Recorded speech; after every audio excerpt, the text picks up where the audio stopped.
Bueno, dale, ve.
Ella lo sabe, mira.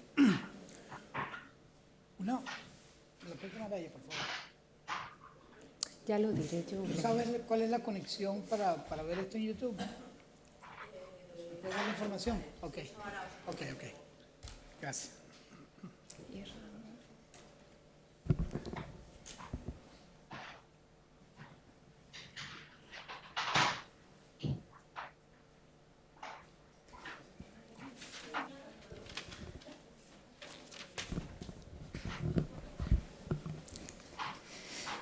Buenas noches a todos. En nombre de la Asociación de Venezolanos en Guipúzcoa, queremos dar la bienvenida a esta actividad de la mano de la Diputación Foral de esta provincia y en esta oportunidad también del diputado de Cultura, Turismo, Juventud y Deporte, Denis Ichazo, quien se ha tenido que ausentar para reflexionar precisamente con un grupo de expertos sobre la crisis que atraviesa nuestro país, que atraviesa Venezuela desde 4 perspectivas. La de un historiador como es Ramón Aispurua, la de un exgerente de PDVSA que tenemos en conexión remota, la de un experto en sistemas de salud como lo es Rafa Bengoa y la de un científico con trayectoria política en Venezuela como es Vladimiro Mujica. Como una pequeña representación del colectivo venezolano, hemos estado prestos a generar puntos de encuentro, que es lo que queremos hoy, con la sociedad vasca, precisamente para dar a conocer nuestra realidad desde el debate sano, desde el respeto, desde la integración, la tolerancia y, por supuesto, la diversidad. Yo quiero comenzar por presentar a cada uno de estos expertos que me van a acompañar en este conversatorio.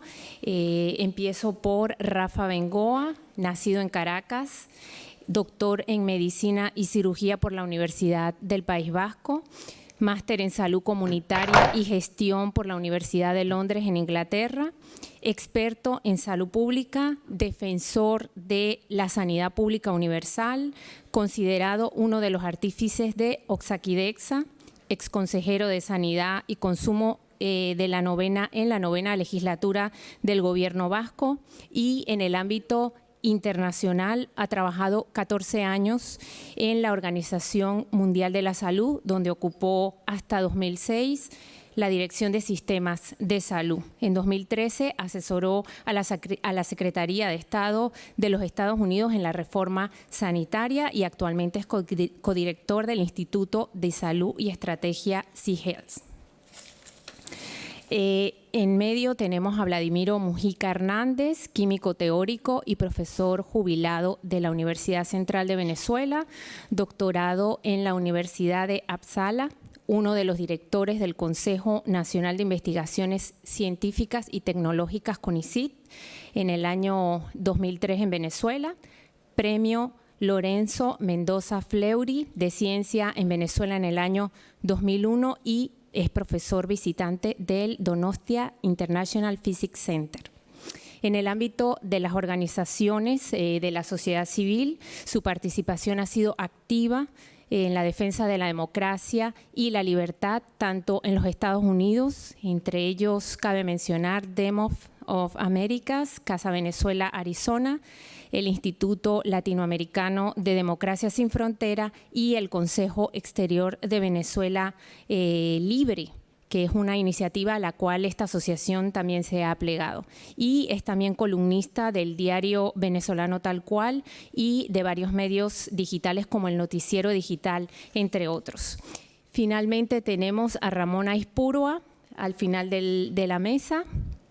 Nacido en Zarauz, pero venezolano desde 1954, cuando sus padres emigraron a Venezuela, licenciado en Historia, mención Historia Universal por la Universidad Central de Venezuela y también es doctor en Historia Moderna, mención Historia de América Latina por la Universidad de Barcelona, es especialista en Historia Colonial de Venezuela, con publicaciones sobre mano de obra esclava y unidades de producción en Venezuela del siglo XVIII, comercio y producción, relaciones comerciales, sociales y políticas con los holandeses en el Caribe en el siglo XVIII y, por último, pero no menos importante, a quien ven a mis espaldas en conexión remota, tenemos a Horacio Medina, ingeniero de entorno energético, ex gerente de Petróleos de Venezuela en el área de refinería, exploración, producción, petróleo y gas,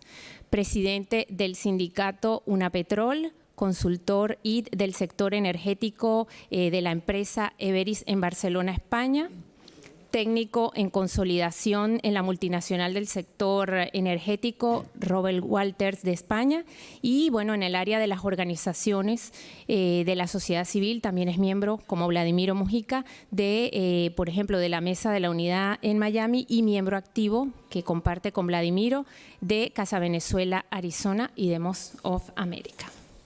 Bueno, antes de introducir el primer tema, quiero recordarles que tienen en sus asientos una hoja de preguntas y respuestas porque queremos que esta actividad sea dinámica, que interactuemos con quien tenemos en conexión remota y también con los expertos. Así que queremos que sea algo bastante dinámico. Bueno, yo quiero empezar, señores invitados y expertos, Horacio. Quisiera empezar por hacer una vuelta atrás de nuestro país y quisiera preguntarles a nivel histórico, por ejemplo, Ramón, Vladimiro y todos los que están acompañándome en esta noche, ¿de dónde venimos como país un poco para que quienes no han vivido en Venezuela y quienes nos acompañan esta noche se ubiquen un poco a nivel económico, también de dónde venimos y vamos a ir abordando cada uno de estos temas, pero vamos a abordar primero el tema histórico, ¿de dónde venimos como país? Empiezo yo. Bueno, venimos del pasado, eso es irremediable, no hay vuelta de hoja. Si quieres, baja un poco el micro. ¿Este de aquí? Sí. Venezuela es un país, como todos los demás países del mundo, muy complejo, que una mirada sencilla dará origen a una opinión muy sencilla de lo que es Venezuela. Venezuela es un país latinoamericano, rico en petróleo, es un país riquísimo, eso se repite y se repite y se repite, pero en realidad esa mirada inicial de que Venezuela es un país rico y alegre y feliz y grande y esconde una una realidad muy distinta. Venezuela es un país formado artificialmente a finales del siglo XVIII y a lo largo del siglo XIX.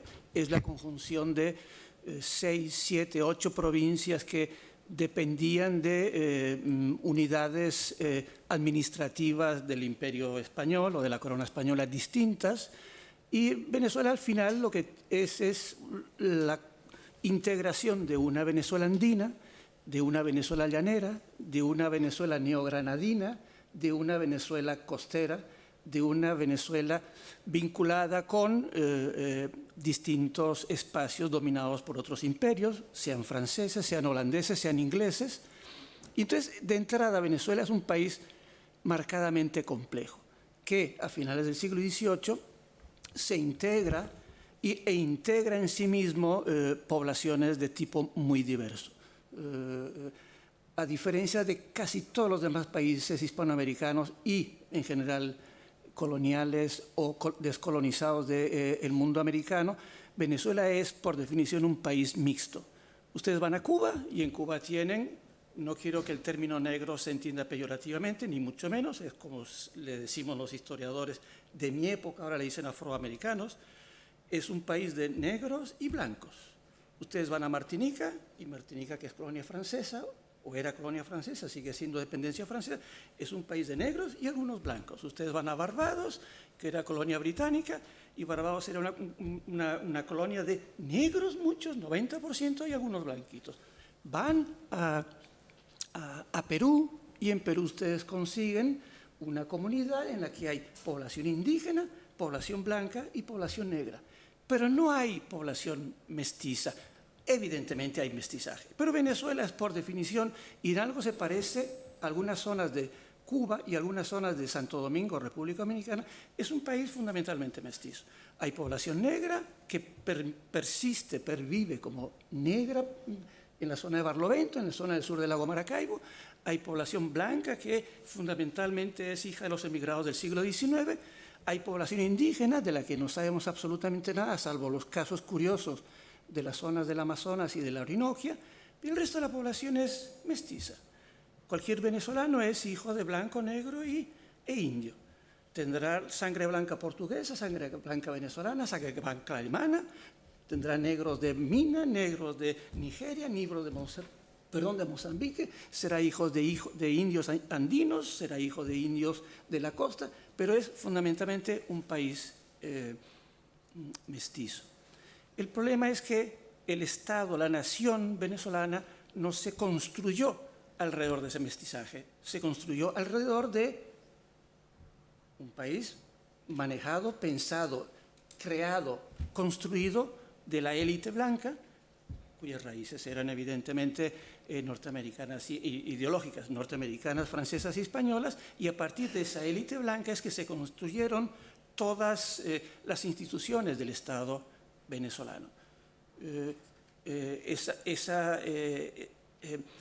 primer siglo de Venezuela, que más o menos iría desde 1820-30 hasta 1930-35, casi 40, ese siglo de construcción final de Venezuela, es un siglo en el que el Estado, entre comillas, blanco, hijo de esa revolución y esas ideas francesas, norteamericanas y españolas, fuese intentando canalizarse, pero con una pelea permanente, consecuencia de esa desmembración jurisdiccional original, es decir, una Venezuela andina, una Venezuela caribeña, una Venezuela llanera, una Venezuela neogranadina, una Venezuela amazónica, etcétera, etcétera, en la que no se resolvieron los problemas que había que resolver para que ese Estado funcionase. Evidentemente, los países europeos se han construido a lo largo de miles de años y quizás a veces no se percibe perfectamente la línea, pero los países latinoamericanos se construyeron de inmediato. Guerra de Independencia, se fueron los españoles, aquí tenemos un país. Y en esa construcción, si no se resuelven los problemas sociales, en este caso muy marcados, esos 120, 130 años que dieron paso a la Venezuela moderna no resolvieron problemas que había que haber resuelto, sobre todo de tipo social. Las grandes propiedades siguieron estando en manos, no de blancos, pero sí de una élite vinculada a la idiosincrasia blanca. Los indígenas desaparecieron del perfil de la historia de Venezuela. Tengo 35, casi 40 años trabajando historiador y de los indios de la época de cuando llegaron los conquistadores colonizadores y posteriormente no sabemos absolutamente nada. Sabemos más de los indios del Amazonas de hoy día o los indios de la Orinoquia que de los indios de 1700, 1800 y 1900. No sabemos absolutamente nada. Entonces, ese proceso de conformación de ese Estado pluriétnico, mestizo, pero además artificial, cambió de rumbo, yo no sé cómo decirlo, con la llegada del petróleo. Aparece el petróleo en 1915, 1930, 1930 ya se produce, aunque sabrá más él. De eso ya vamos a hablar. Se produce, la renta petrolera es mayor que la renta del resto de los productos, fundamentalmente en aquella época el café, y eso desvirtúa el complicado, confuso y lento proceso de construcción de esa nación. Insisto, pluriétnica, además mestiza, y además desmembrada. Si ustedes le siguen la pista a Venezuela, Venezuela es un corredor costero y unas entradas a lo largo de ciertos espacios de depresión de ríos, y el resto es, como se dice en Venezuela, monte y culebra. La Venezuela democrática, es decir, la que surge después de 1958, y la Venezuela chavista, es decir, la que surge después de 1998, tienen que intentar resolver ese problema. El chavismo es un intento de resolver ese problema.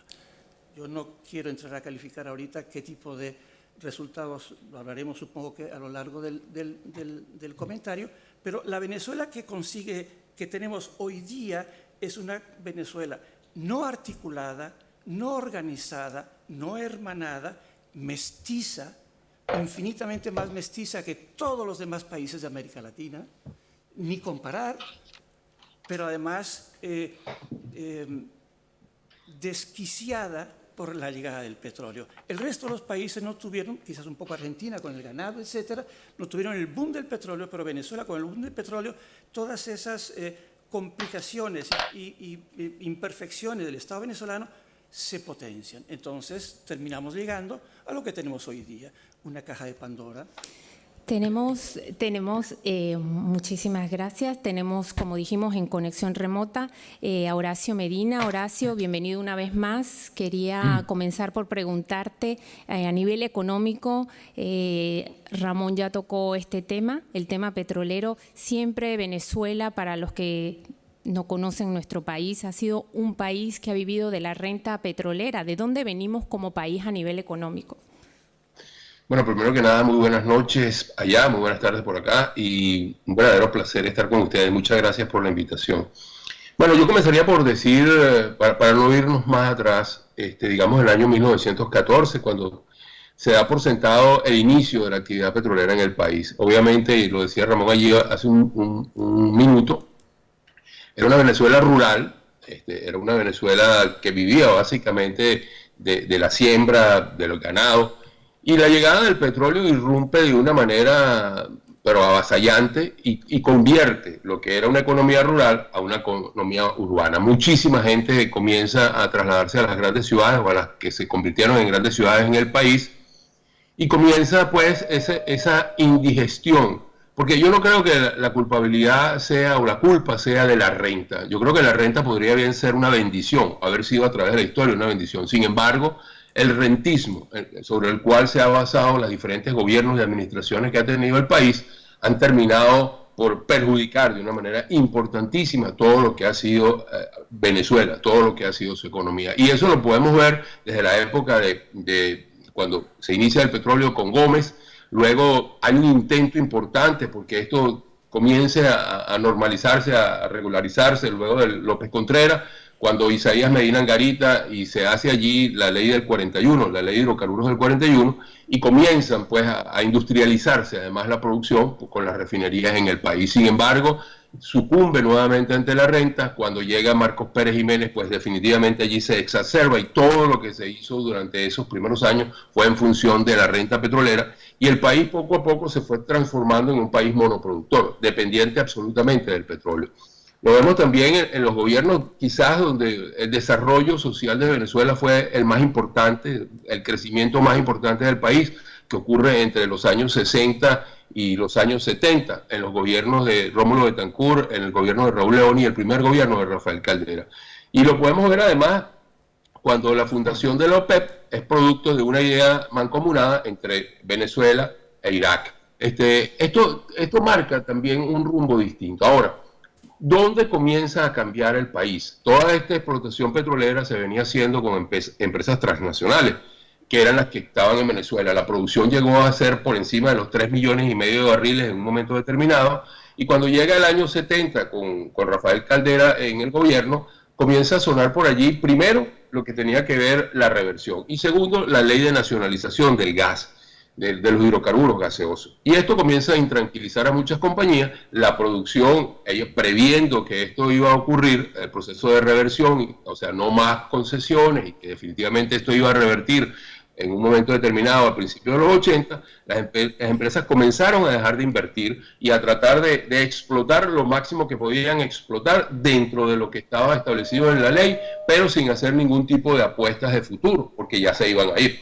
Obviamente la producción viene cayendo, y el ingreso per cápita de los venezolanos, que en los años 70, comenzando los años 70, era extraordinario, se ve todavía muy por encima cuando se produce en 1976, el 1 de enero del 76, lo que mucha gente llama la nacionalización. Desde mi punto de vista, lo que ocurrió allí fue una estatización de la industria petrolera, que es quizás el pecado original de Petróleos de Venezuela, porque existían empresas privadas, nacionales, incipientes, pero existían, y es muy difícil que tú me puedas decir que se pueden nacionalizar empresas nacionales. Lo que se hizo fue estatizar las empresas nacionales y las empresas transnacionales. Y entonces allí el Estado tiene el control absoluto de todo lo que era la producción de crudo, por lo tanto todo lo que era la renta.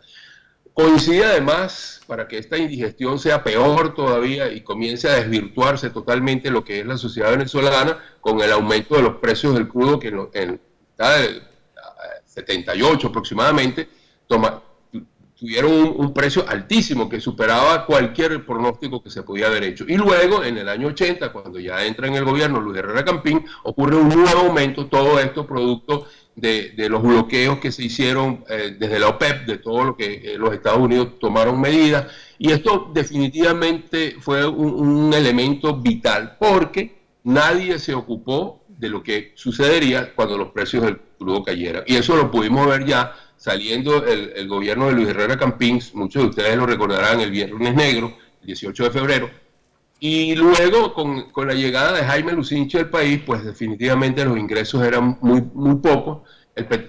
La producción de petróleo en el año 76, cuando se estatiza la industria y se crea Petróleos de Venezuela, era de 2 millones de barriles, o sea, habíamos perdido 1,5 millones de barriles por la desinversión de las transnacionales.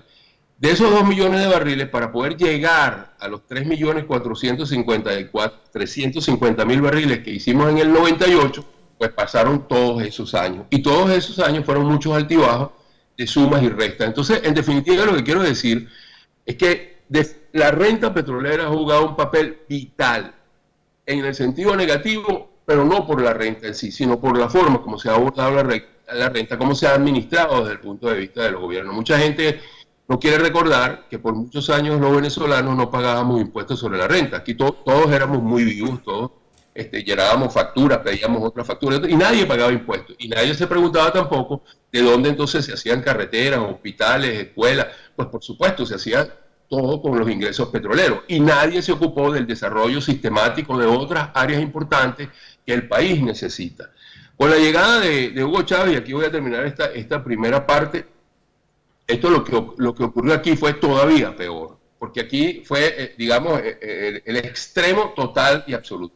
Si Venezuela era más o menos dependiente, un 90% en los gobiernos anteriores de lo que era el ingreso petrolero, con la llegada de Hugo Chávez y el paso del tiempo, esto llegó a ser prácticamente el 98% de los ingresos del país, porque además de apropiarse de la renta, se apropió de las instituciones del Banco Central y de Petróleos de Venezuela, donde había un intercambio de dólares que era claro y transparente. Esto desde hace 10 años aproximadamente, esto nadie tiene control de cuánto es el dinero, llegando al punto extremo de que hay el 50% de los ingresos petroleros eran administrados directamente por Hugo Chávez y el Fonden.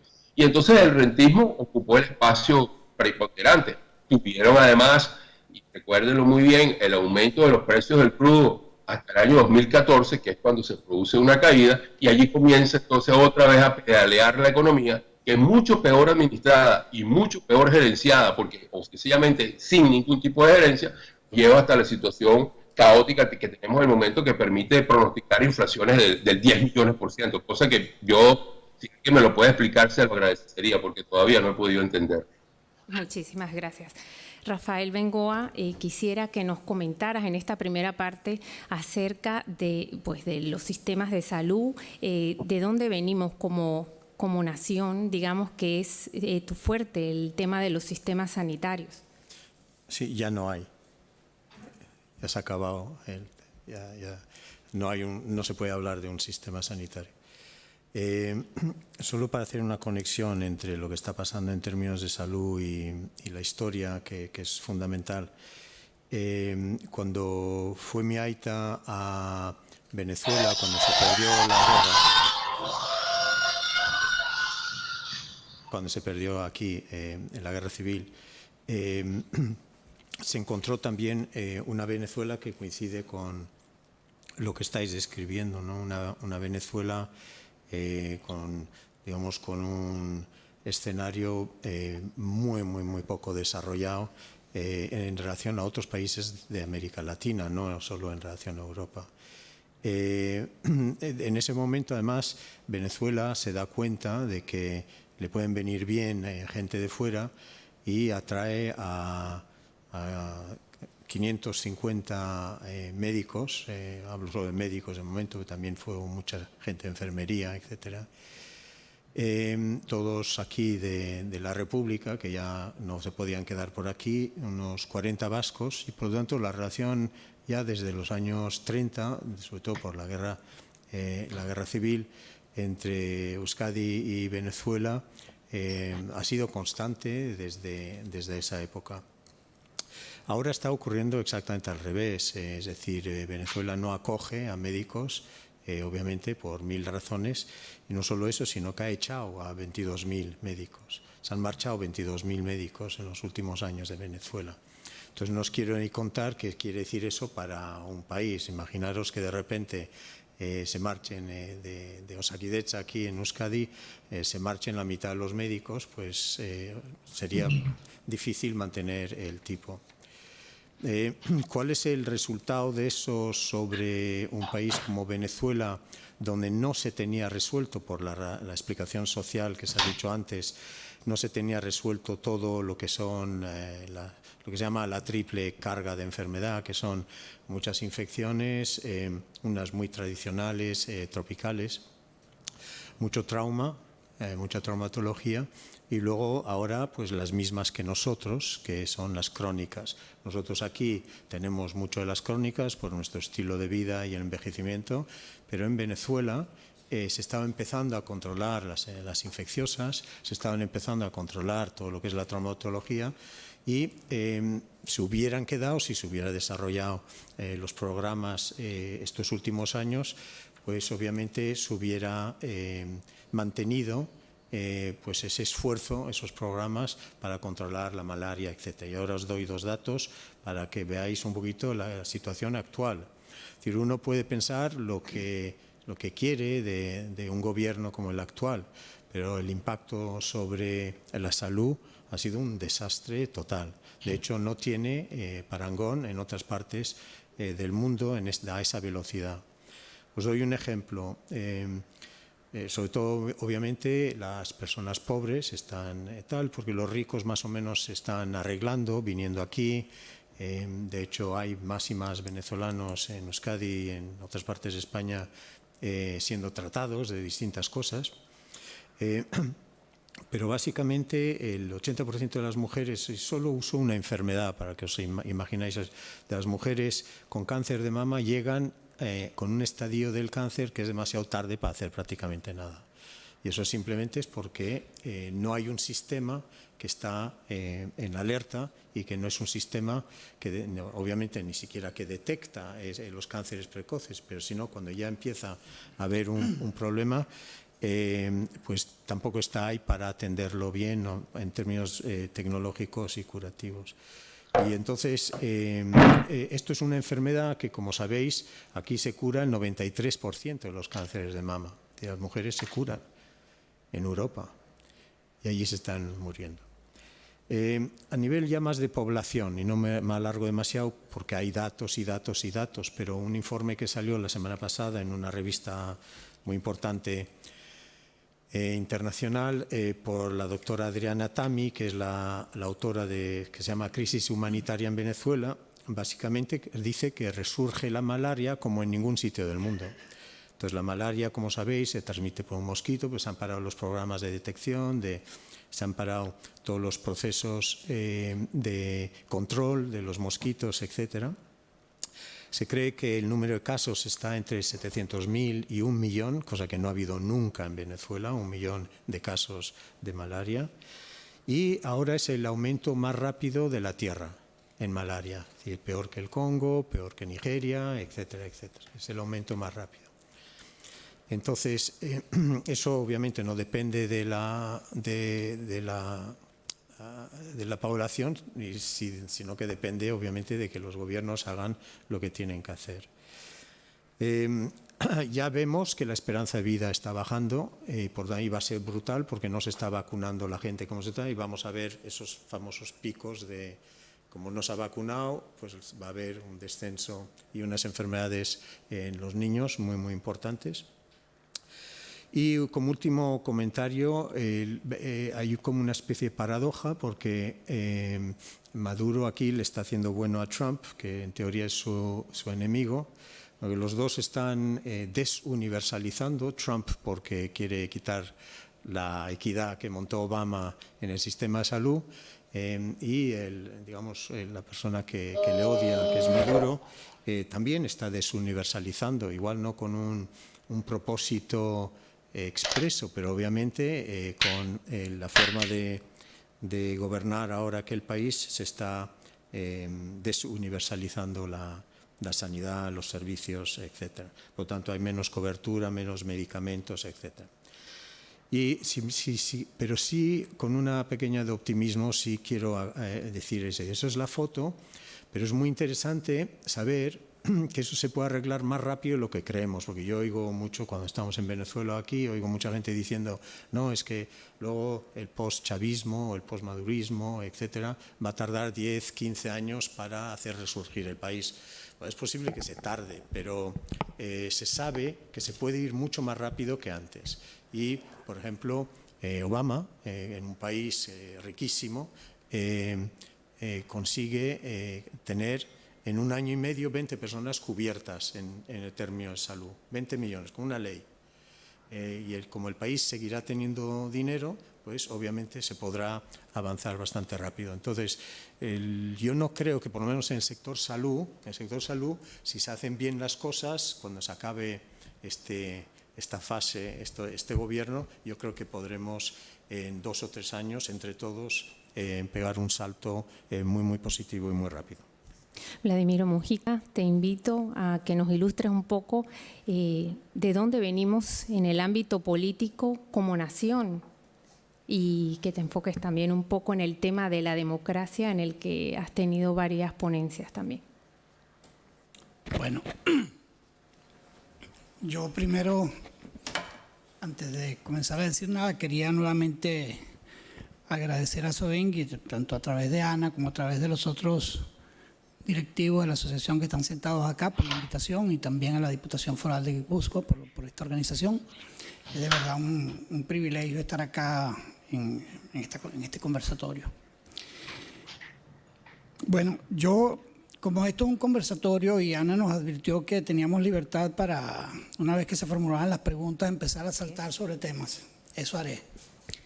Así que me voy a apoyar en parte en lo que han dicho mis compañeros, porque la razón por la cual estamos aquí hablando de Venezuela en este ámbito no es porque las cosas en Venezuela estén bien, no estamos dando a conocer el folclore venezolano ni la cultura venezolana, no. La razón por la cual todos ustedes están aquí, nosotros estamos aquí, es porque en Venezuela se vive una situación de tragedia diseñada, voy a insistir en el tema, de tragedia por diseño. Y esa tragedia por diseño, por supuesto que, dependiendo de dónde se ubique uno, se la atribuye o bien a quienes gobiernan Venezuela o bien a quienes desgobernaron Venezuela antes, depende. Es decir, aquí hay la polarización de la sociedad venezolana no se limita al interior de Venezuela, sino que ha alcanzado prácticamente a todo el mundo. Es decir, el otro día estaba hojeando algunos periódicos españoles, cualquiera que uno tome, El País, El Mundo, La Razón, El País le dedicó 3 días que yo lo vi, la portada y 4 páginas interiores. Es decir, el nivel de cobertura igual que existe sobre el tema de Venezuela es enorme, simplemente, y se ha hecho mucho más grande en los últimos meses. Entonces, por ejemplo, déjenme tomar lo que dijo Ramón. La historia que Ramón contó no se enseña en la escuela en Venezuela, simplemente. Esa historia no se enseña. Esa historia de que somos un país mestizo, sí. Pero, por ejemplo, por tomar un solo caso, el 19 de abril de 1810 se enseña en la historia de Venezuela a nuestros estudiantes como si fuera el inicio de la guerra de independencia. El acto del 19 de abril, me corregirá Ramón, fue la constitución de la Junta Conservadora de los Derechos de Fernando VII. Nada que ver con un acto de independencia. Se encontraba España invadida por las tropas de Bonaparte y entonces existían diferencias entre los partidarios de los franceses y partidarios de los españoles. El capitán general Emparan fue depuesto o abandonó el mando en esa oportunidad, pero eso no tuvo nada que ver con ningún movimiento independentista y sin embargo a nuestros niños, de hecho en Venezuela se celebra el 19 de abril como si fuese el primer acto de la independencia de Venezuela. El asunto de que Venezuela, que Colón llegó a América en 1492, 1777, ¿verdad? 300 años después prácticamente, y por acción en buena parte, como nos enteramos en una excelente conferencia que Ramón dio hace unos meses sobre la compañía guipuzcoana, después de la actuación de la compañía, decide la corona española constituir en 1777 la Capitanía General de Venezuela, es decir, Venezuela lo que era una colección de provincias. Entonces, esa historia no se enseña. Tampoco se enseña otra, que es quizás más relevante para lo que voy a decir. En Venezuela se enseña muy poco que es cierto que cuando terminó la Guerra Civil Española en 1939, todavía Venezuela tenía una situación de predominio importante de enfermedades que fueron controladas después. No era el pico, porque el pico estuvo en los primeros 25, 30 años del siglo XX. Pero tampoco se enseña que a partir de la caída de Marcos Pérez Jiménez en el año 1958, hasta 1998, Venezuela, medido por cualquier indicador internacional, los de la UNESCO, fue probablemente, así como ahora es el país donde más rápido crece el paludismo, en su momento fue el país donde más se redujo la desigualdad social, entre 1960 y 1978 más o menos, en prácticamente todos los escenarios. Número de hospitales, número de escuelas, eliminación del analfabetismo, creación de la Facultad de Ciencias de la Universidad Central de Venezuela, creación del Instituto Venezolano de Investigaciones Científicas, creación de la Facultad de Ciencias de la Universidad de los Andes. Entonces, es cierto, Venezuela es un país de historia muy compleja, pero para entender cómo está en el hueco histórico que está en este momento, hay que entender, hay muchas cosas que contribuyen a eso, pero Ana me invitó a hablar de una y yo voy a mencionar la que a mi modo de ver es la más importante de todas. Así como por hacer paralelismos, uno se puede preguntar cuántas razones condujeron a la guerra civil de España, y yo no me voy a meter en eso, simplemente lo digo, eso es un tema extraordinariamente complejo. En el caso de Venezuela hay una razón muy importante, a mi juicio la más importante de todas, que condujo a lo que estamos viendo ahora, que fue el colapso del sistema político en Venezuela, el colapso del sistema de partidos políticos. Los partidos políticos perdieron credibilidad y perdieron credibilidad como mediadores del poder. Y la clase media venezolana, que no los pobres, a pesar de las fábulas que se tejen al respecto, la clase media venezolana y el liderazgo del país, la inteligencia del país, los dueños de medios de comunicación, empresarios, decidieron jugar a la aventura de darle una oportunidad a Hugo Chávez de ser electo presidente con los votos de la clase media, no de los pobres. Y eso se puede documentar. Uno toma centro electoral por centro electoral en Venezuela y ve con absoluta claridad que los votos que antes iban para Acción Democrática y COPEI, que eran los dos partidos mayoritarios, se trasladaron a votos para el chavismo.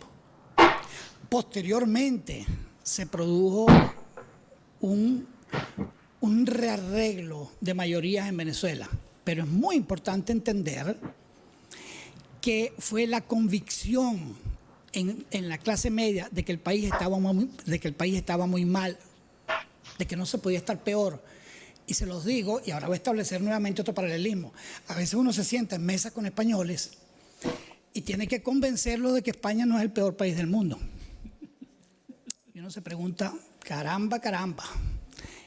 ¿Y cómo es esta conversación donde existiendo tantas cosas como existen en este país que no permiten calificarlo como el peor país del mundo, a veces uno se tiene que sentar e intentar convencerlo, porque es el mismo espíritu que privaba en la Venezuela de 1997. No podemos estar en el peor país del mundo, estamos poseídos por la corrupción. Entonces, se le abrió una oportunidad a un deslave político. Y es importante que entendamos, y no voy a extenderme mucho más con esto, que la democracia como sistema es tremendamente frágil, y es especialmente frágil frente a una combinación que es una personalidad carismática y una corriente de descontento, porque las corrientes de descontento son capaces de barrer todas las fronteras políticas. Y la personalidad carismática es capaz de agrupar la corriente de descontento. Entonces, eso fue lo que, en definitiva, ocurrió en Venezuela. Y eso hay que entenderlo para entender entonces cómo, no el paludismo, porque el paludismo estaba controlado, no el analfabetismo, porque el analfabetismo no existía en Venezuela cuando llegó Chávez al poder. Uno no puede hablar de la Venezuela desigual de los años 40, sino de la Venezuela que hizo un esfuerzo enorme en democracia para construir bienestar, porque si no está hablando del país que no corresponde. Chávez no llegó en 1940 a la presidencia. Chávez llegó el año 1998 y el precio del petróleo en 1998 con el gobierno de Rafael Caldera llegó a $9 el barril. $9 el barril. Chávez estuvo a más de $150 el barril y hoy está a 60 más o menos, 50 y pico. Es decir, que la miseria de Venezuela no tiene absolutamente nada que ver con la reducción de precios del petróleo. Y tiene que ver con la destrucción de la economía del país. Y ahora termino con la frase que empecé. Y es también una destrucción por diseño. Es duro decirlo, pero palabra por palabra lo voy a repetir. La tragedia venezolana no es accidental. La tragedia venezolana es por diseño. ¿Y por qué por diseño? Porque es un mecanismo de control social. En Venezuela se controla a la gente por hambre y por miedo. Y ese diseño de controlar a la gente por hambre y por miedo no es un accidente. Y no lo documento yo. Está documentado en una carta que envió Jorge Giordani cuando se retiró del gabinete de Nicolás Maduro, porque él era un hombre de Chávez, y señaló en la carta de despedida del gabinete, cuando renunció al gabinete, detalló las conversaciones que se hicieron con Chávez, en las cuales se decidió destruir el sector privado de la economía y se pensó que con los precios del petróleo se podía pagar toda la transformación al Estado comunal.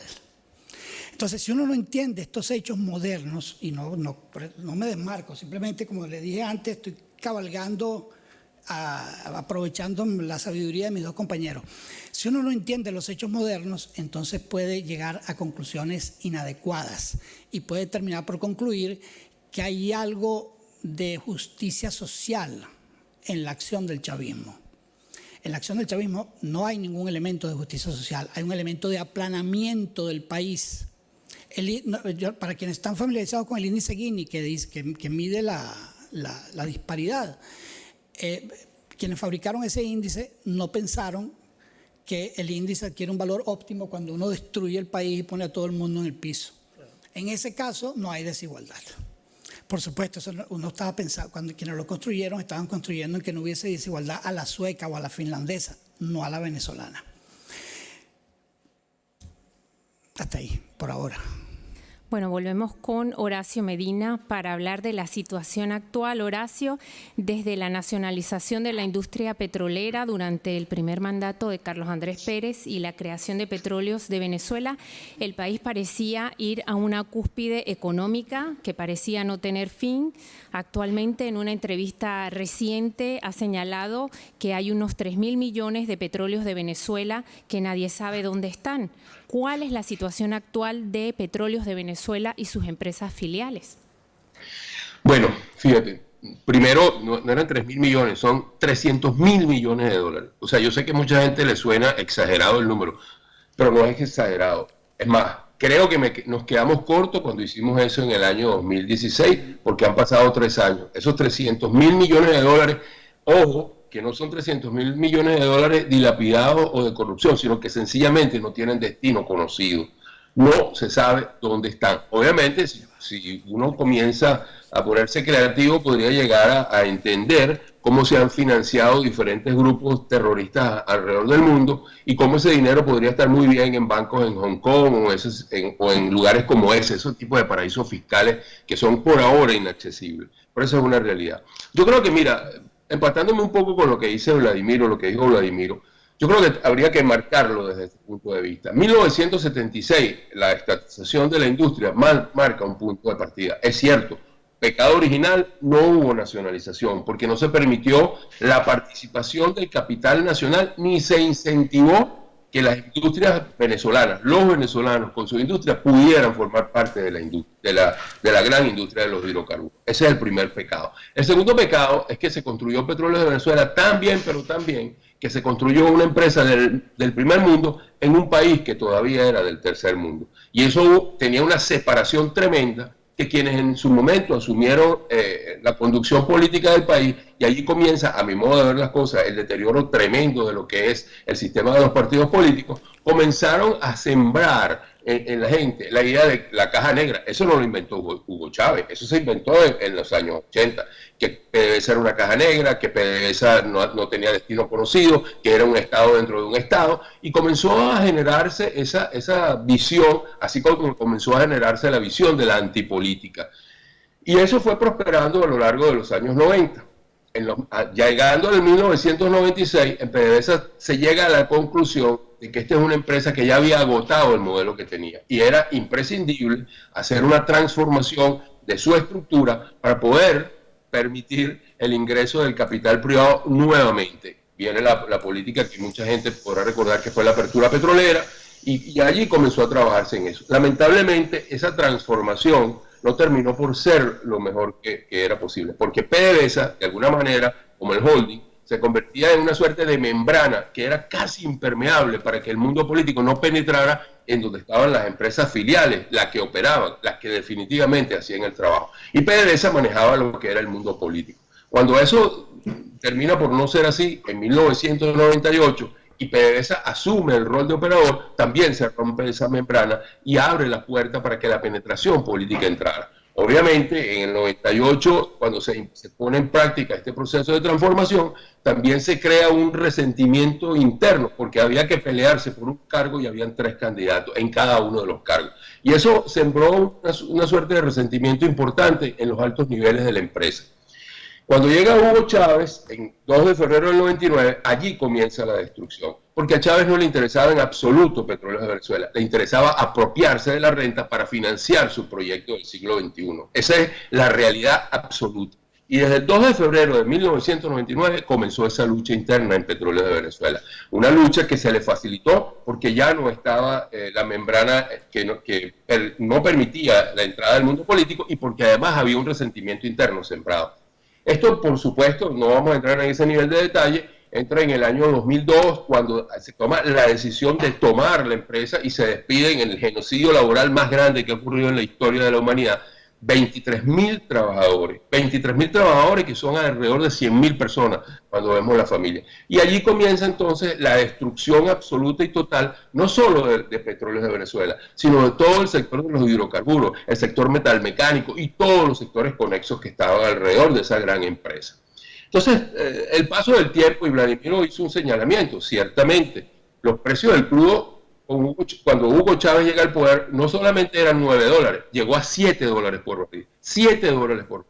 Y después de $9 en el momento que asume el poder. Y de allí comienza una escalada de precios que lo llevó en un momento determinado al barril de petróleo venezolano a poderse vender en $120 por barril. Obviamente esto da el pie para que todo el mundo pueda pensar, y así hubiese sido si se hubiese mantenido, que no era necesario tener ningún sector privado ni tener a nadie, que el Estado podía financiar todo esto y financiar el Estado comunal, que era el objetivo final. Pero como son las cosas, no siempre es así. Y sucedió que si no había ningún, o sea, mejor dicho, ya destruiste prácticamente todo el aparato productivo nacional y todo el sector conexo de la industria, y estás destruyendo la industria, en el 2014 los precios del crudo se caen de una manera brutal, a $30 por barril. Y allí comienza entonces a pedalear, como dije anteriormente, esa economía falsa que se construyó con el único propósito de destruir, y es lo que nos lleva al punto final. ¿Cómo lograron destruir en 20 años lo que había sido construido? Ahora, tú me preguntas que de cara al futuro. Yo tradicionalmente he sido siempre un hombre muy optimista, absolutamente optimista. Lo que pasa es que del último año y medio para acá, el optimismo comienza a erosionarse, y lo voy a decir muy claro. Adelante. Primero porque creo que la destrucción es total. Poca gente, muy poca gente, tiene conciencia exacta de lo que ha ocurrido con la industria del hidrocarburo en el país. La destrucción es prácticamente total. Yo le puedo decir que hoy Venezuela produce menos que Colombia. Menos que Colombia. Yo le puedo decir que el centro refinador de Paraguaná, que tiene una capacidad de refinación de 900.000 barriles por día, hoy solamente está refinando 160.000 barriles por día. Porque no hay crudo y porque las instalaciones están totalmente destruidas.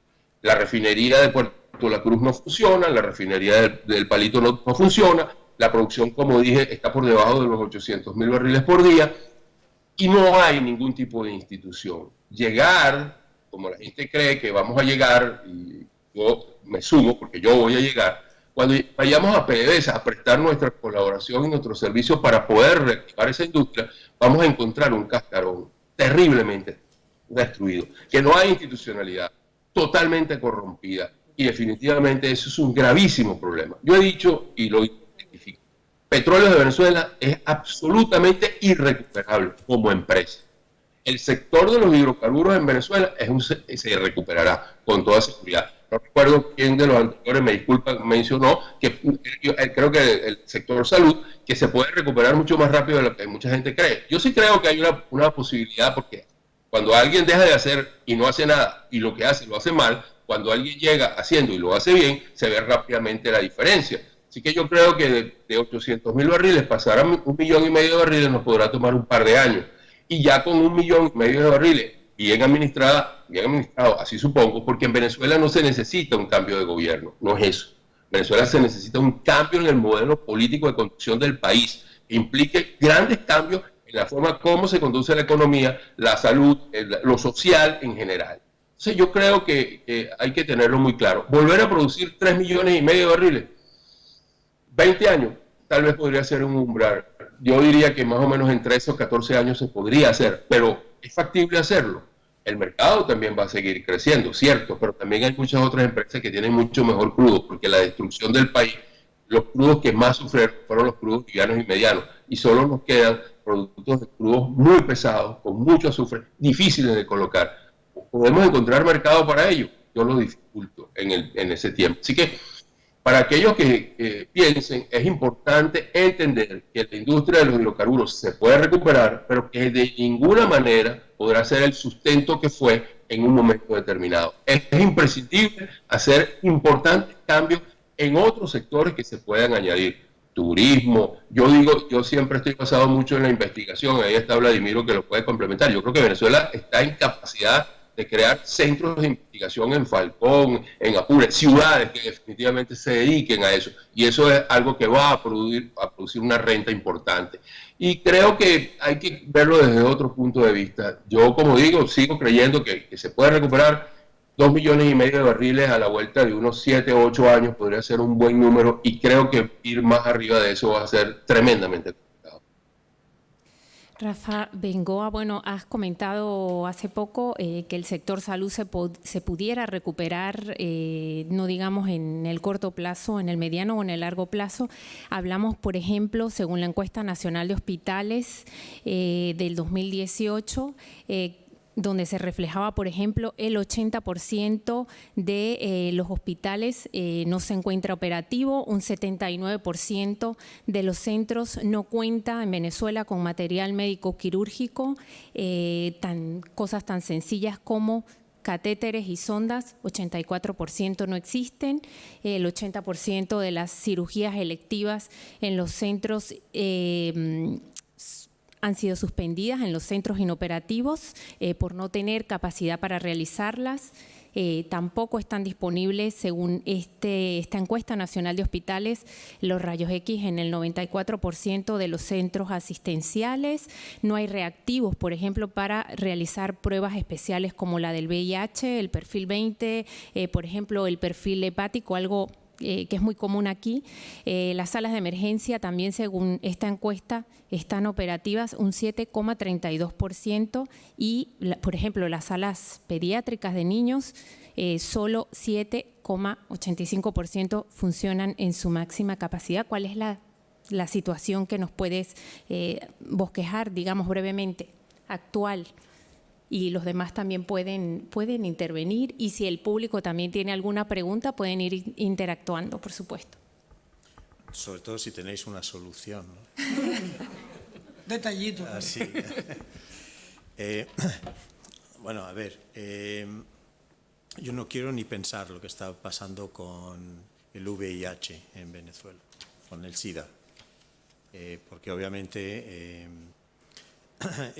eso tampoco estaba muy bajo control antes, pero ahora en esta situación, pues entonces todas las enfermedades y toda la foto que has descrito es una foto de guerra.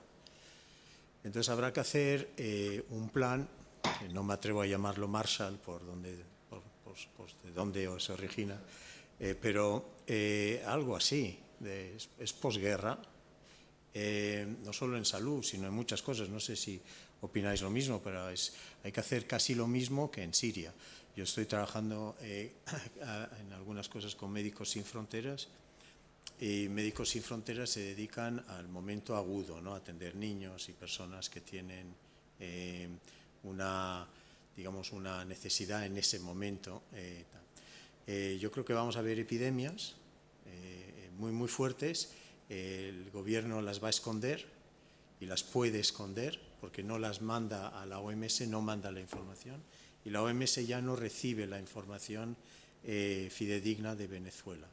Esto pasó con África en el primer momento del SIDA para que no afectara el turismo, y ahora pues aquí hay maniobras parecidas. Entonces, si tú no mandas información, pues yo qué sé, en el Banco Mundial o en el Banco Interamericano de Desarrollo o en Europa, la Unión Europea, pues no sabemos exactamente cuál es la situación, pero creo que nos vamos a encontrar una situación en salud muy parecida a la de la infraestructura del petróleo.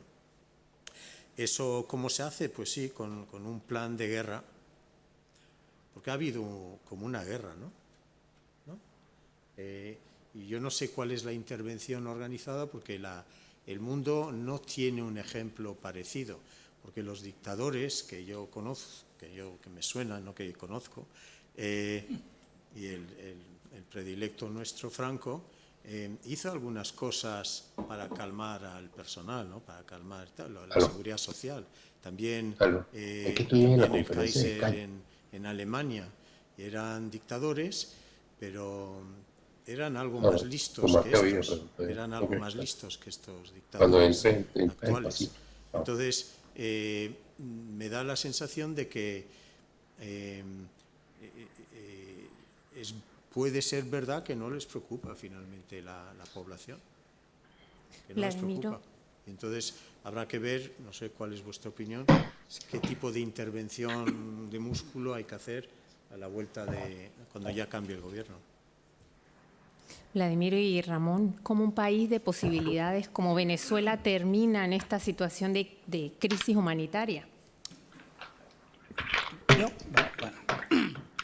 Mira, porque en cierta manera ya lo hemos venido tocando, como una destrucción sistemática del país se traduce en esto. Y bueno, fundamentalmente la destrucción de la economía, la destrucción del sistema sanitario, son dos cosas extremadamente importantes para esto, ¿no? Ahora, el esfuerzo de reconstrucción ya, Rafael lo había apuntado. Lo de Venezuela en este momento es prácticamente una situación de guerra no declarada del gobierno del país contra su población.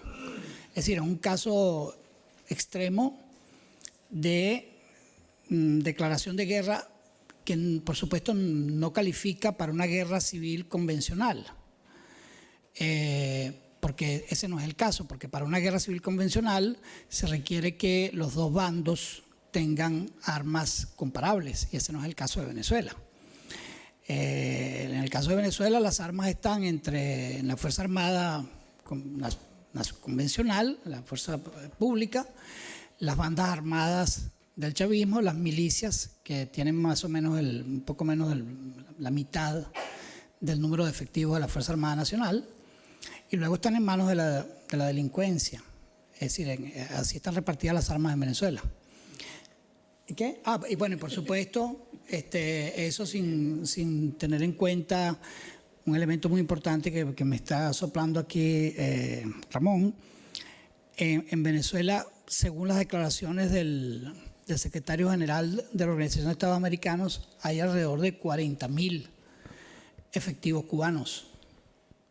Y luego están, según la declaración del presidente colombiano, el Centro Fundamental de Operaciones del ELN, que es una de las dos ramas de la guerrilla colombiana, la FARC y el ELN. La FARC se sumó al Tratado de Paz que firmó Dos Santos y el ELN no. Y entonces el ELN, de acuerdo a esto, opera desde Venezuela.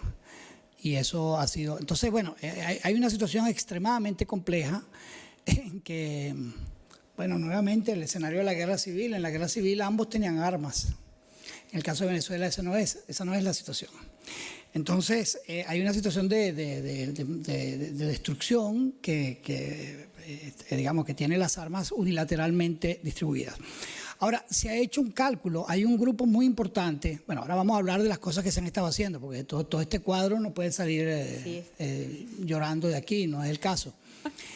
Desde que el presidente encargado Guaidó fue, bueno, primero vamos a aclarar una cosa, porque me parece fundamental la aclaratoria, porque uno sigue leyendo, paréntesis, que Guaidó es el presidente autoproclamado. Vamos a aclarar el punto. No hay tal autoproclamación. La Constitución venezolana es muy clara en cuanto a que el presidente de la Asamblea Nacional ejerce las funciones del primer magistrado, es decir, encargado de la presidencia, en ausencia del presidente, y dado que la elección que le dio el mandato renovado a Nicolás Maduro para ejercer a partir de enero de 2019, y esa elección se realizó en 2018 y fue declarada inválida, entonces está claro que la Asamblea estaba actuando dentro de sus potestades, por extraño que parezca. Entonces, claro, a la gente le parece más gracioso y más... Venezuela tiene 2 presidentes. Venezuela tiene alguien que ejerce mando, por supuesto, porque tiene todavía el mando de la fuerza militar, pero desde el punto de vista constitucional, Nicolás Maduro no es el presidente de Venezuela. Es lo que sea. Bueno, entonces, la comunidad internacional, incluido el gobierno de España, le ha dado por llamar, como en efecto corresponde, es el usurpador de la presidencia en Venezuela. Entonces, no hay tal autodeclaración de Guaidó. Él es presidente de la Asamblea Nacional y como presidente de la Asamblea Nacional le corresponde ser presidente encargado del país. Ahora, dicho eso, porque digamos, uno lo escucha repetido y repetido que Guaidó se autoproclamó en medio de la calle, etc. Bueno, no hay nada de eso. Pero, de todas maneras, parte del folclore político internacional consiste en hacer estas cosas. Caricaturizar. Sí, de hacer una caricatura de todo esto y termina por ser hasta risible. 2 asambleas, una asamblea constituyente que también es ilegal e inconstitucional, la Asamblea Nacional, un Tribunal de Justicia, Supremo de Justicia que opera dentro de Venezuela, otro que opera fuera de Venezuela porque el gobierno persiguió a los magistrados y es el tribunal legítimo. Y entonces dentro de la caricatura dice, bueno, 2 presidentes, faltan 2 ejércitos, 2 fuerzas armadas, faltan, ¿no? Bueno, pero no es ese el caso. Entonces, Guaidó y la gente que lo está apoyando diseñaron el Plan País y hay un grupo entre los cuales está el gobernador de Venezuela recientemente designado del Banco Interamericano de Desarrollo, que es Ricardo Hoffman, y ellos han hecho las cuentas de qué volumen de inversión se necesitaría para recuperar al país. Y es un volumen de inversión que, por supuesto, no se puede pagar a partir de nuestra petrolera, por lo que está diciendo Horacio, pero que claramente tiene un estimado de, bueno, les digo el número que ellos estaban manejando, entre 120.000 y 200.000 millones de dólares, que por supuesto no vendrían de la industria, sino que vendrían de préstamos internacionales. Entonces, hay un estudio detallado sobre eso. No es que, ay, Dios mío, ¿cuánto cuesta recuperar eso? No. Espérate, o sea, es decir, por supuesto que la situación es desesperada, pero no llega al punto de desesperación en que nadie está haciendo nada para esto y que nos corresponde sentarnos a llorar. No es ese el caso. Y lo mismo se aplica en el caso petrolero. Nosotros estaríamos en condiciones de empezar a producir tecnología petrolera de avanzada en un año, con los recursos inclusive que tenemos de profesionales venezolanos fuera de Venezuela y con ayuda de otra gente. O sea, nuevamente, lo que es esencial en este momento es terminar de salir del régimen de Maduro. No hay nada que sustituya eso. No hay nada que lo reemplace. Sin eso es prácticamente imposible avanzar en cualquier otra dirección. Pero una vez que ese hecho se logre, y los venezolanos tenemos muchas razones para pensar que eso puede ocurrir, y con esto termino, porque es otro de los mitos que nos adjudican a todos los que hablamos, como estamos hablando nosotros, que nosotros estamos propiciando una intervención militar de los Estados Unidos en Venezuela, que estamos propiciando una invasión, que todos los que decimos lo que nosotros estamos diciendo pretenden que se dé una invasión militar en Venezuela. Nosotros no pretendemos una invasión militar en Venezuela, ni de los Estados Unidos ni de nadie. Lo que estamos diciendo y lo que ha dicho Guaidó es muy distinto, que es imposible salir de un régimen de las características del venezolano con el apoyo que tiene en armas cubanas, rusas, iraníes, de Hezbollah y las propias internas, pidiéndole a una población desarmada que lo desplace del poder. La población desarmada puede poner rebelión civil. El resto es un tema que tiene que ver con una cosa complejísima que Venezuela terminó atravesada en el medio de una crisis geopolítica mundial. Eso es lo que está ocurriendo en Venezuela. Entonces, no se trata de pedir una invasión de los Estados Unidos, pero sí se trata de decir, en el momento en que la Asamblea y el presidente encargado Guaidó determinen que es necesario solicitar cooperación, esa cooperación puede incluir inclusive la cooperación militar. Por supuesto, las analogías siempre son odiosas, pero yo he hecho muchas veces la comparación. Claro, era una situación de guerra convencional.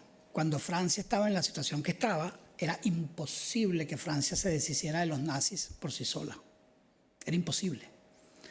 Claro, era un hecho de guerra, pero esto es una guerra altamente no convencional. Pero insisto, lo que nosotros quisiéramos ver es que la crisis venezolana se resolviera por medio de una elección. Es lo que ha dicho el gobierno, es lo que ha dicho Guaidó y es lo que decimos nosotros.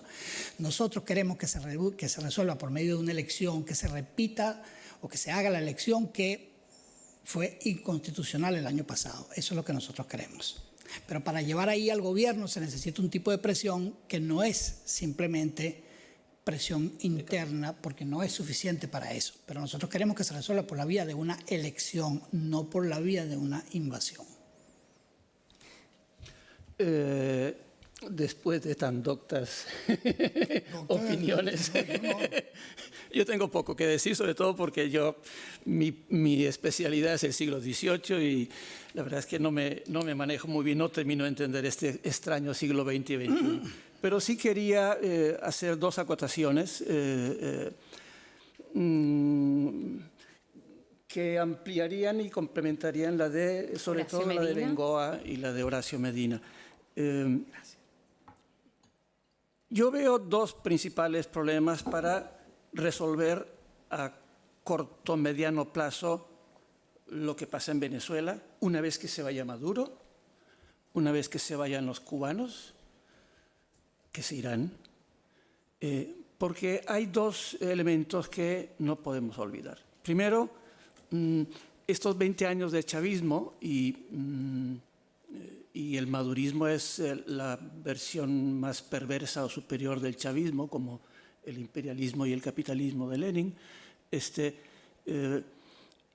versión, ese chavismo que además ha recogido y ha arrastrado lo que hicieron de mal los gobiernos anteriores, no lo que hicieron de bien, ha ocasionado yo no sé cómo llamarlo, porque la palabra moral es una palabra que no me ha gustado nunca, pero ha habido un cambio en la moralidad, para decirlo de alguna manera, del venezolano común y corriente. El venezolano común y corriente somos nosotros, tú no, porque tú eres vasco, pero ha habido un cambio de la moralidad en lo que tiene que ver con el trabajo, en lo que tiene que ver con la responsabilidad, en lo que tiene que ver con el esfuerzo, en lo que tiene que ver...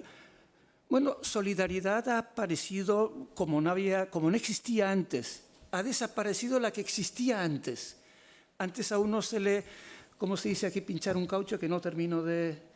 ¿Pinchar el caucho? No sé. ¿Sí? ¿Cómo se pincha un caucho? La rueda, se pincha la rueda. Tú ibas manejando y la llanta, ¡pum!, explotaba y se paraba todo el mundo a ayudarte. Bueno, esa moralidad, esa solidaridad desapareció. Ha aparecido otra, ahora con la crisis del agua, con la crisis de la electricidad, con la crisis de la medicina, con la crisis del hambre. La gente se está ayudando, como es de esperar, porque son gente, son personas, como no pasaba antes. Reconocen al otro, lo que antes no pasaba en gran medida. Pero lo que antes era característico del venezolano, es decir, el buen humor, la alegría, tú te montabas en un carrito por puesto, es decir, un autobusete, y saludabas, y todo el mundo se saludaba. Hoy día eso desapareció. No es que eso sea malo per se, pero es síntoma de algo. Tú vas a un negocio, a una librería, a comprar un libro, y tienes 4 empleados, había 4 empleados, ahora quedará uno solo, y no te atendían. ¿Por qué? Porque no podían despedirlos, porque existía el sistema de inamovilidad laboral, etcétera, etcétera, etcétera. Entonces, ha habido un cambio de la venezolanidad que va a costar mucho superar, cambiar, no volver a lo de antaño, porque al pasado no se vuelve nunca, se va al futuro. Por otro lado, yo veo, ese me parece un problema muy serio, es decir, habrá petróleo, pero el venezolano con el que vamos a estar trabajando es el venezolano de los 20 años del chavismo. Es decir, nosotros, que no somos lo que éramos antes, que no éramos buenos, ojo. Tampoco nos caigamos a cuentos, ¿no? La medicina se recuperará, vendrán millones y vendrá la técnica y la ciencia y resolverá los problemas de los catalizadores, del petróleo, etcétera, etcétera. Pero ¿y el humano, el venezolano, que ya no piensa en trabajar? Que tú vas a una tienda y tienes 5 empleados y no ha ido ninguno a trabajar porque se resolverá. Pero eso no va a ser un problema de inversión de dinero. Ahí no habrá plan Marshall que lo arregle. Y yo veo otro problema. Yo trabajé en la universidad toda la vida. Y en la universidad, la central, era, entre otras cosas, había un universo distinto al que vivía, al que existía fuera de la universidad. Mis compañeros de estudios, mis compañeros de trabajo, mis alumnos, había gente que había sido guerrillera, había gente que había continuado siendo guerrillera, había gente que se dedicaba a robar bancos para financiar apuestas políticas, había gente que los descubrían con dólares en Panamá y con etcétera, etcétera, etcétera. Y había personeros de la FARC. Ese es ficha de la FARC, ese es el que habla con ese para que, etcétera, etcétera, etcétera. Ya en la Universidad Central, y tú te recordarás porque creo que eras estudiante, nos sacó Caldera con los... no, a mí me sacó en el 69 con los brazos en alto, tomada por la guerrilla en aquella época. En la Universidad Central había una penetración del movimiento guerrillero colombiano impresionante. Pero ahora la penetración del movimiento guerrillero colombiano no se da en la Universidad Central, se da en todo el país y se da de una manera muy peculiar. ¿Por qué cuando Guaidó se presentó el 30 de abril y bla, bla, bla, bla, bla, por qué los militares no respondieron? Bueno, es que no hay un militar, hay 5 militares, hay 5 grupos militares. Hay los grupos militares que manejan el tráfico por el Orinoco, los grupos de militares que trabajan, que manejan, que canalizan la salida de la droga por el oriente venezolano, por Puypuy, por Sucre, etcétera, etcétera. El grupo de los militares que controla el contrabando de la gasolina, que es inverosímil, el que maneja, el que controla, el que vializa o vializaba la salida de los billetes de bolívares por la frontera con Colombia, etcétera, etcétera, etcétera. Hay como 5 o 6 grupos militares que entre ellos se tratan de tú a tú, que no responden a nadie, responden a la figura de Maduro, porque Maduro es la pantalla o el paraguas sobre el que viven. Y cuando caiga Maduro, que caerá algún año de estos, esos grupos militares van a persistir. ¿Legalmente? No, van a persistir ilegalmente. Y a mí el gran terror que me da el futuro, tengo mucho miedo, no lo veo tan claro como traer medicina, ojalá fuese solamente eso, es que se irá Maduro, pero el zaperoco que hay en Venezuela va a durar 20 años. Habrá una reposición de la producción petrolera antes, me parece, ojalá que me equivoque, una reposición petrolera antes que una renovación de esa situación, tanto de los poderes enquistados en las distintas zonas de Venezuela, vinculados con la guerrilla, vinculados con el mundo militar más realengo, más alebrestado, más a su aire, por un lado, y por otro lado, la regeneración de esa, insisto que no me gusta la palabra moral, pero de esa moralidad, de esa ciudadanía que ha desaparecido. Venezuela era, y yo la última vez que fui fue cuando se murió Mía Macho en 2013, Venezuela era un país en aquella época dictatorial, miserable, la gente hacía lo que le daba la gana, fuesen chavistas o no fuesen chavistas, fuesen colectivos o fuesen amas de casa, cruzaban las calles donde les daba la gana, paraban, hacían exactamente lo que les daba, era una manera de vivir totalmente anárquica. Esa anarquía vital va a costar años en recuperarlo, y es donde yo tengo mis más oscuras pesadillas. Horacio Medina, un poco al hilo de lo que terminaste de comentar, de tu optimismo, también quisiera preguntarte varias cosas. ¿Cuál es la responsabilidad? Primero, ¿Venezuela se puede reconstruir? ¿Cuál es la responsabilidad de la comunidad internacional y cuál es el papel de la diáspora? Porque hoy por hoy somos un país fuera de Venezuela. No sé. ¿Aló? Ahora sí te escuchamos. Ok, primero que nada me voy a referir a lo que acaba de decir Antonio, porque no puedo estar más de acuerdo con lo que él ha dicho. Voy a poner un ejemplo muy sencillo. Las cuadrillas de un taladro, que es la base fundamental para la producción, para desarrollar la capacidad de producción, son 3 cuadrillas de 8 personas que trabajan 24 horas al día. Actualmente, habían 126 taladros en 1998 activos y funcionando. Hoy en día hay 20.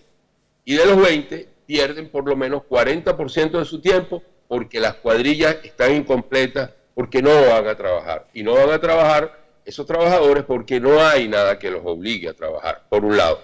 Y por otro lado, ningún taladro trabaja entre las 6 de la noche y las 6 de la mañana, porque sobre todo en lo que están en el área de tierra de la faja del Orinoco, porque están expuestos a ser atracados y o asesinados, como ha ocurrido.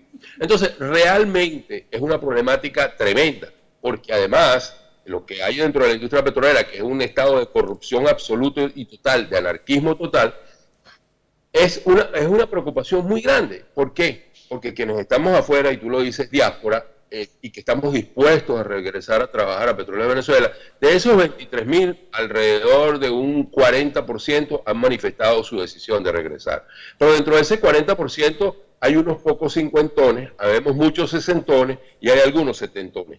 Con eso no vamos a poder trabajar, necesitamos mucha gente joven.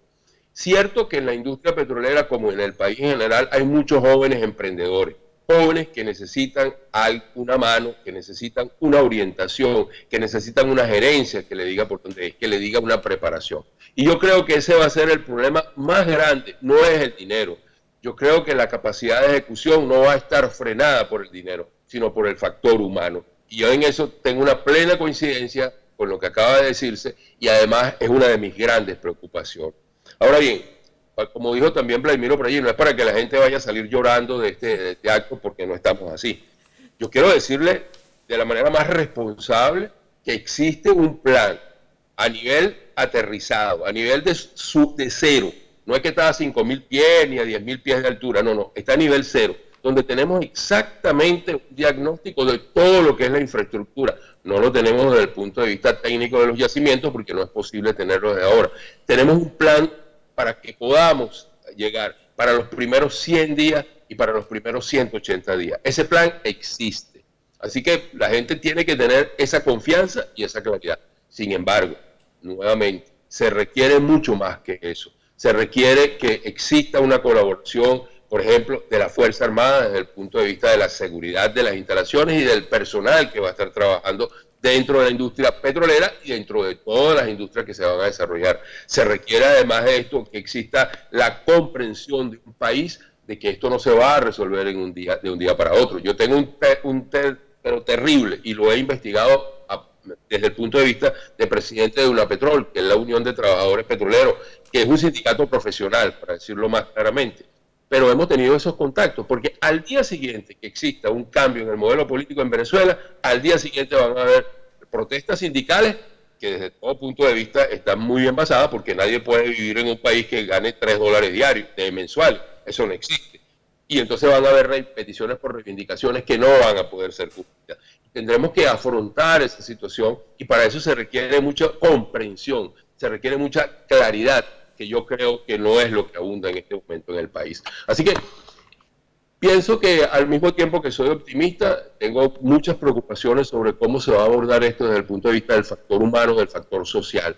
Y creo que la diáspora venezolana alrededor de todo el mundo tiene que tomar conciencia de eso. Es muy importante que se acerquen mucho más a lo que es el país. Yo no estoy pidiendo que todo el mundo tiene que regresar. Yo creo que hay muchos que van a diferir su decisión de regresar al país entre tanto o en tanto y en cuanto se estabilice la situación nosotros tenemos plena conciencia de eso. Habemos muchos que vamos a regresar desde el primer instante, pero quienes queden afuera, quienes hayan diferido eso, serán imprescindibles para buscar el apoyo, para buscar definitivamente la colaboración desde el exterior, que va a ser también muy necesaria. O sea, yo los invito a acercarse un poco más a la realidad del país, que es un poco lo que mencionaba Vladimiro. De verdad es un país totalmente diferente al que nosotros dejamos, ese no existe.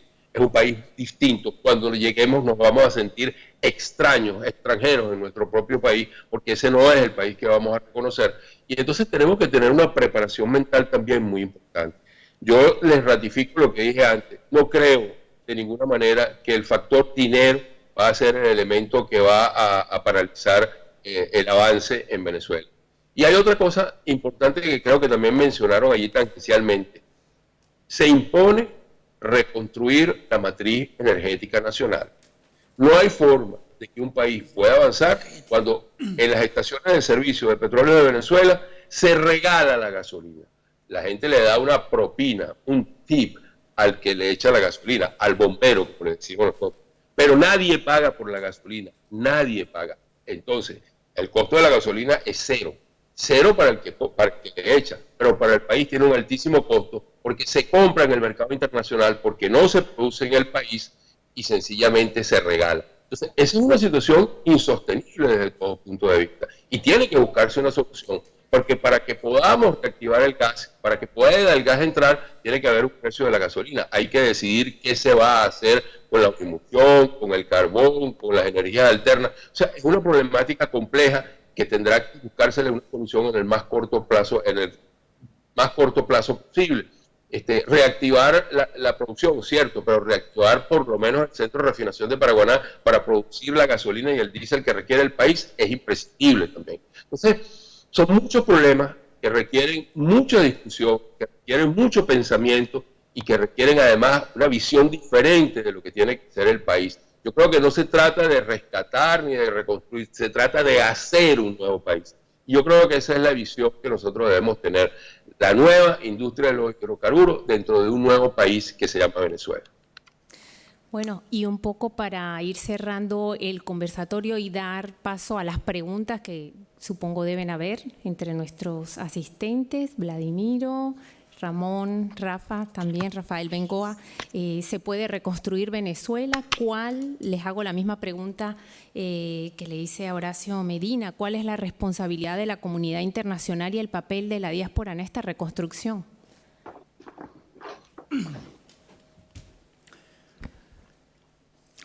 Bueno,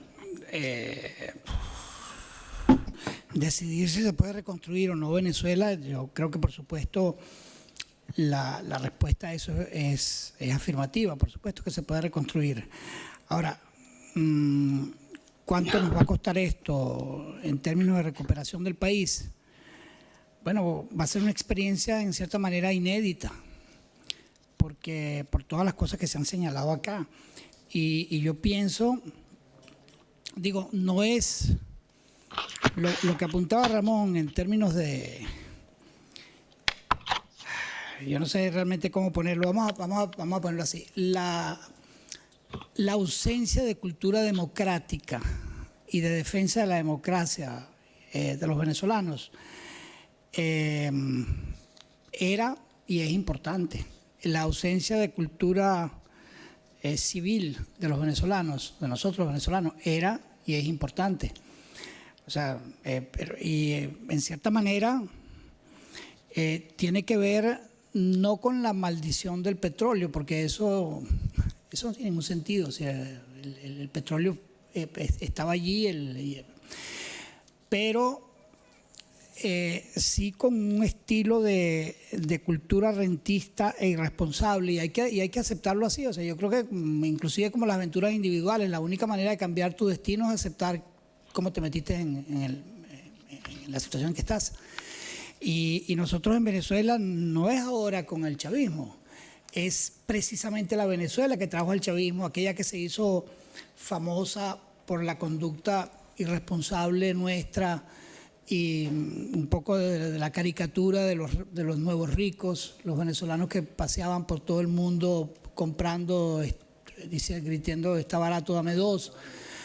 Los venezolanos que admiran España o que admiran los Estados Unidos, pero creen que España y los Estados Unidos están poblados por gente que no tiene sentido del humor, no son simpáticos, no son interesantes. Uno se pregunta, bueno, pero los países se arman con gente o con los ríos, y Nueva York es hermosa y Miami es lo que es por la gente que vive allí o por qué.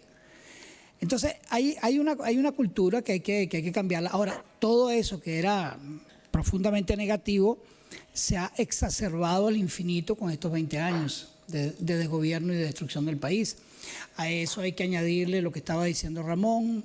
En Venezuela son más o menos 30.000 personas que mueren por año producto de los ajusticiamientos y la violencia en las barriadas de Venezuela. O sea, son unos números realmente apabullantes. Ahora, ¿dónde empieza la transformación? La transformación empieza por donde siempre debió comenzar, por un nuevo liderazgo, por un liderazgo comprometido con esa transformación. Y entonces hay todo tipo de razones para pedirle a cualquiera que pretenda involucrarse ahora en el gobierno de Venezuela que tenga una conducta ética compatible con la tarea que tiene por delante. Y no hay manera de disminuir la importancia de eso, y no hay manera de disminuir lo que hay que hacer en educación, y no hay manera de reemplazar lo que eso significa, porque mucho de lo que nosotros, del problema en que nos metimos como nación, tiene que ver con lo que nosotros somos como venezolanos. Y eso hay que aceptarlo de esa manera. Y es la única forma de tratar de enfrentarlo. Los números, el traer nuevos médicos, el disponer nuevamente de medidas sanitarias, nada de eso va a transformar la cultura de corrupción pública que existe en Venezuela. Nada de eso lo va a transformar. Nada de eso va a transformar lo como llaman los mexicanos la mordida como cultura, el soborno como cultura. No, eso, pero es nuestra responsabilidad. Ahora, Ana preguntaba el rol de la diáspora. Bueno, el primer rol de la diáspora debería ser humildad. A ver si aprendimos que la vida de inmigrantes y la vida de sacados a patadas de Venezuela se traduce en que entendamos por qué se vive de otra manera en otros países y que lo podamos llevar de vuelta, y que esto no se transforme nuevamente en un ejercicio de arrogancia. Ese es un papel esencial, que quien vivió en España pueda decir: en España se vive como se vive por este motivo. Quien vive en los Estados Unidos, yo vivo en los Estados Unidos, a Ana se le olvidó decirlo, yo soy profesor en una universidad en el estado de Arizona, en Arizona State University.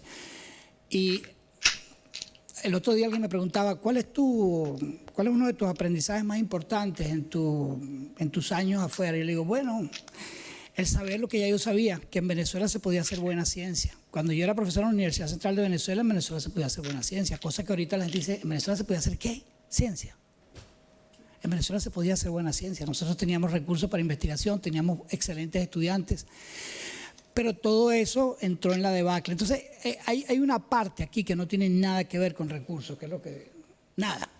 Y tiene todo que ver con nuestra actitud mental. Y tiene todo que ver... Insisto, en a ver si aprendimos alguna vez, porque en este lío, es decir, Chávez y lo que pasó no vino de Marte. No es gratuito. Chávez es prácticamente el mejor exponente de la debacle venezolana.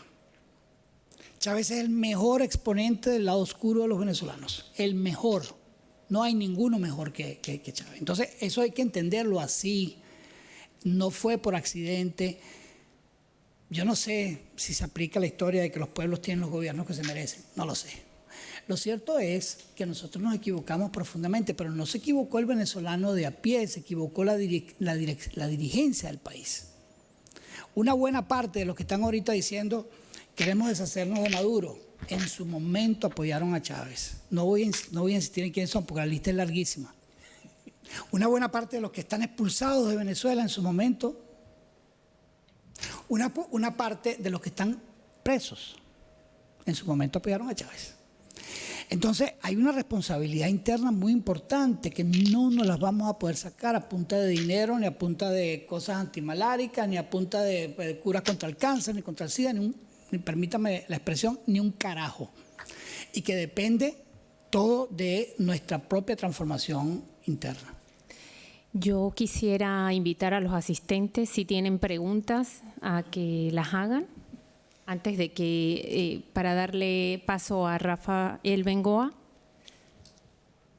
No, adelante, mejor ellos.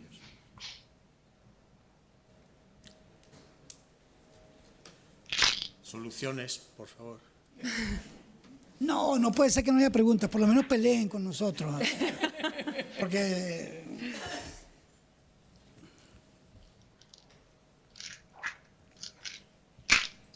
o lloren con nosotros. Bueno, mientras pensáis, yo digo una cosa. Yo no estoy seguro dónde estoy después de escuchar a vosotros tres en el rango de pesimismo-optimismo. Yo creo que el concepto del lado oscuro de los venezolanos, la transformación interna, ocurre cuando hay buenos gobiernos con el liderazgo que explicas. Poco a poco también se va transformando. A ver, he explicado al principio que cuando llegó mi padre a la Venezuela del 36-37, encontró una Venezuela en estado crítico. Estaba todo también mal, igual que hemos explicado hoy. Y sin embargo, Venezuela, en parte con petróleo, pero en parte gracias a ese venezolano interno que estás comentando, que casi parece que ha desaparecido, yo no creo que ha desaparecido en 20 años. Están ahí. Es decir, esas personas, algunas están fuera, volverán, pero hay un montón de... Yo no creo que se crea una cultura solo en 20 años. Yo creo que estoy de acuerdo con la idea de que no va a ocurrir solo, obviamente, con dinero y que hay que trabajar esa variable, pero esa variable, si alguien te habla de España, alguien te dirá que en 40 años este país es irreconocible, pero porque ha habido una serie de gobiernos, es verdad que ha habido algunos momentos más oscuros, pero una cierta coherencia en el tiempo y se ha ido construyendo y renaciendo un país en una democracia que tampoco éramos el centro democrático del mundo. Había que aprender a ser democrático en España. Y entonces, eso va también muy rápido cuando hay buenos gobiernos. Va también muy rápido la transformación de lo que llamas esa variable interna. Si esa la acompañas además con fondos, etcétera, de fuera, y ideas buenas de fuera, pues yo lo veo bien. Es verdad que hace falta un cambio rápido hacia Guaidó y punto. Pero, a ver, las organizaciones internacionales, solo para dar una, no se han ido de Venezuela. El Banco Mundial sí, pero el Banco Interamericano de Desarrollo no. Ha dejado, hay 4 o 5 personas, pero ha dejado una base para que luego no tengan que volver a empezar de cero. La Unión Europea también. Es decir, las organizaciones internacionales que nos preguntabas, Ana, siguen creyendo que allí se puede en algún momento volver a trabajar en una situación normal. Y eso son buenas señales. Y luego, es verdad que esas organizaciones internacionales no van a saber hacer lo que estáis comentando, que es algo que tenéis que hacer, obviamente, los venezolanos, que es esta transformación más interna, tal. Pero esa a la vez se hace gracias a los gobiernos. Sí, totalmente de acuerdo. O sea, no... Bueno, el tiempo se nos echa un poco encima y ya quisiéramos estar aquí hasta un poco más tarde. Quiero pedir un aplauso para nuestros expertos. Espero que les haya servido de mucho todo lo que nos han ilustrado acerca de Venezuela, de la situación económica, en vista de que no hay preguntas. No he visto que han alzado la mano para preguntas, que sería muy interesante que aprovecharan a estos expertos. Yo quiero pedir un aplauso para ellos.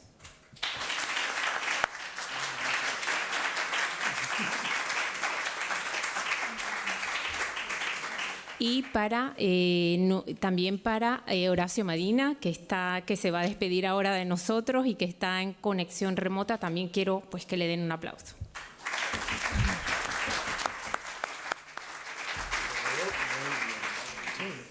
Antes de terminar este conversatorio, yo también quisiera resaltar la labor tenemos que resaltar la labor que han tenido, digamos, todas las personas que queremos ayudar a que haya un cambio en Venezuela. También ha sido así, por ejemplo, con los jesuitas. Yo quiero invitar al padre Javier Zudaire, que nos acompaña un poco para cerrar también este acto, que nos quiere leer algo que preparó un poco para cerrar también este conversatorio. Buenas noches y bienvenido, padre Javier. Es que ricasco.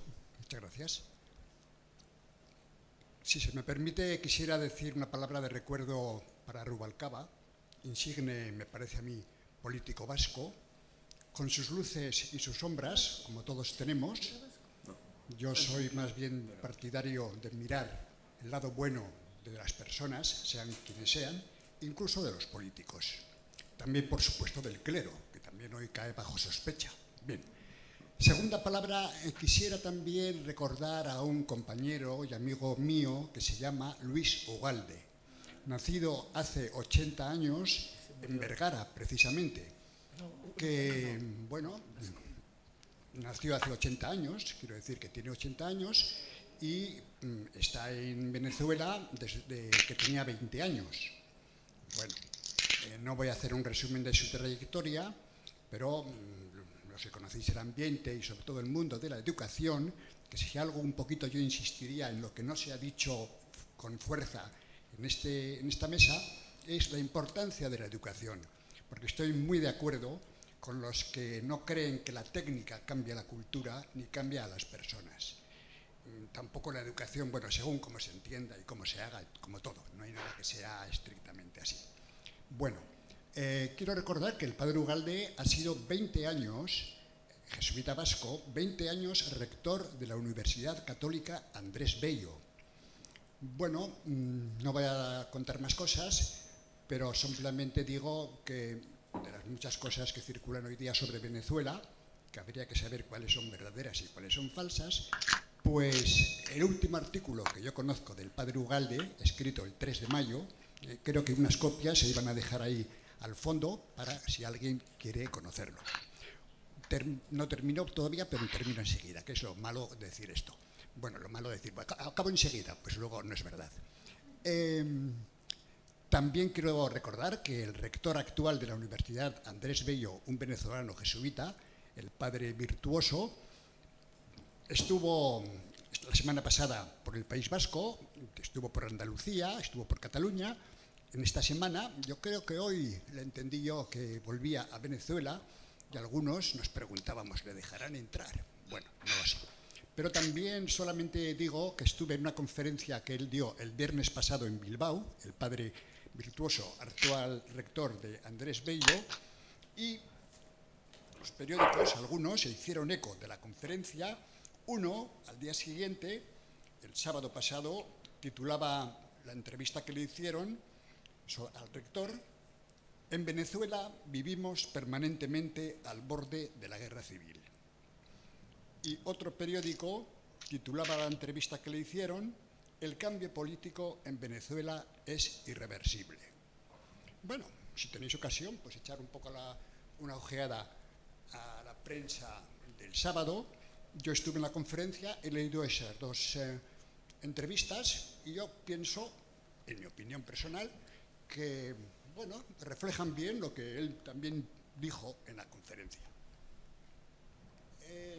Quiero decir también, a ver si acabo pronto, una palabra, la importancia de la relación entre los jesuitas y Venezuela. No me voy a remontar a San Ignacio de Loyola, guipuzcoano, nacido en Azpeitia. Sí, tampoco me voy a remontar al padre Pedro Arrupe, bilbaíno, vasco, que fue insigne superior general de los jesuitas. Solamente un dicho que a mí me hace gracia, pero que se decía: ambos, desde siempre, han tenido grandes amigos y grandes enemigos, como les pasa a los jesuitas y también al papa actual, que es jesuita. Bueno, pues del padre Arrupe decían sus críticos negativos: un vasco fundó la Compañía de Jesús y otro vasco la está destruyendo. Bueno, sea lo que sea, Hay que saber que el padre Arrupe fue realmente un adelantado a su tiempo. Él fundó el Servicio Jesuita a Refugiados en 1980, por lo tanto hace ya 39 años, y yo creo que el Servicio Jesuita a Refugiados está funcionando magníficamente. Después, un poco más tarde, ya él había fallecido, otros jesuitas en el año 2000 empezaron con el Servicio Jesuita a los migrantes. Dos temas, como sabéis, pues muy importantes hoy día para Venezuela y para otros muchos países. Bueno, pues también se ha dejado atrás una hojita, un poco de publicidad, si se quiere decir, invitando al que quiera a ir a la marcha solidaria convocada por este servicio jesuita a migrantes, una marcha solidaria a Loyola este próximo domingo. Muchas gracias, eskerrik asko.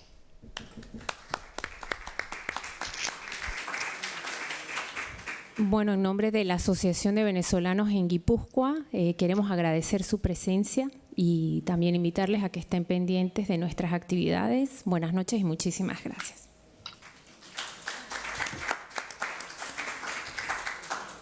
Muchísimas gracias, Horacio, por todo. No, gracias a ustedes por la invitación. Miren, Chao. solamente una propaganda antes de despedirlos. Hay un link de kmk.guipuzcoa.cultura.eus donde está ya estaba la transmisión en vivo de todo esto y